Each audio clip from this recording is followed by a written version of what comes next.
माननीय रेल मंत्री श्री अश्विनी वैष्णव जी द्वारा प्रस्तावित इस बिल का मैं स्वागत करती हूं। जैसे कि हमारे प्रधानमंत्री श्री नरेंद्र मोदी जी हमेशा ही कहते हैं कि सरकार का काम होना चाहिए जो लोगों के जीवन में सरलता लाए, चाहे वो लॉज हो, ब्यूरोक्रेसी हो या सरकार के दफ्तर हों, उनके लिए वो एक्सेसिबल होने चाहिए और उनके लिए जो है वो किसी तरह का स्ट्रेस जनरेट ना करें और इजीली अवेलेबल होने चाहिए।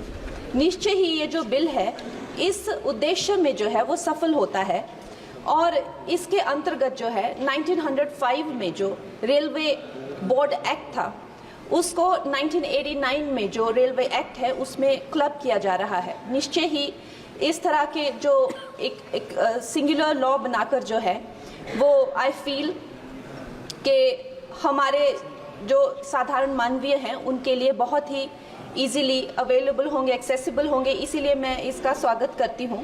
और another very important government body railway board, जिसको डायरेक्टली जो कॉर्पोरेट्स के जो हर्डल्स होते हैं, जिसको हमारे प्रधानमंत्री जी हमेशा कहते हैं कि दफ्तरों के चक्कर लगाने या लोगों को एक डेस्क से दूसरे डेस्क भेजना, आई थिंक इससे भी उनको जो है वो छुटकारा मिलता है। ये डायरेक्टली जो है सेंटर के अंडर जो है रेलवे बोर्ड को लिया जा रहा है, इसका भी मैं पूरा स्वागत करती हूँ। और उसके साथ ही वंदे भारत की जो हमारी जो ट्रेन्स हैं वो हमारे लिए आत्मनिर्भर भारत, आधुनिकीकरण का एक बहुत बड़ा, एक प्रभावशाली उदाहरण, एक चिन्ह बनकर आई हैं सामने। और जब 68 वंदे भारत जो है भारत को दी गई थी तो उसमें से एक वंदे भारत हमारे हिमाचल जैसे छोटे से प्रदेश को भी दी गई थी, ऊना शहर में।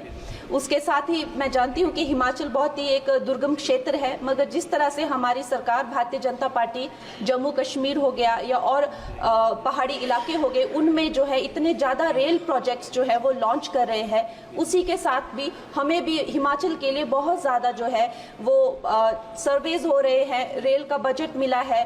शिमला हो गया या धर्मशाला, कांगड़ा और बैजनाथ हो गया, ऐसे ना जाने बहुत सारी जगहों पे, हमीरपुर जैसी जगहों पर जो है बहुत सारे प्रोजेक्ट्स आ रहे हैं। लेकिन मैं माननीय मंत्री जी का ध्यान मैं मंडी क्षेत्र की तरफ लाना चाहूँगी। एक्चुअली मंडी क्षेत्र 60 to 70% ऑफ जो हिमाचल का जियोग्राफिक एरिया है वो मंडी क्षेत्र में ही आता है। और हमारा जो क्षेत्र है उसमें अभी तक इस तरह का ना कोई सर्वे हुआ है, ना सुविधा है। अगर हमारे क्षेत्र में अगर चाहे वो सेंट्रल मंडी अगर दिल्ली से जुड़ता है या चंडीगढ़ या चाहे अंबाला जैसी 2-3 जगहों से भी अगर हमें जोड़ा जाए तो हमारे हिमाचल की जो प्रगति और विकास है उसमें हमें बहुत सहायता मिलेगी। और उसके साथ ही मैं बहुत बहुत बधाई देती हूँ हमारे मंत्री जी को for 2024 railway amendment bill. Thank you.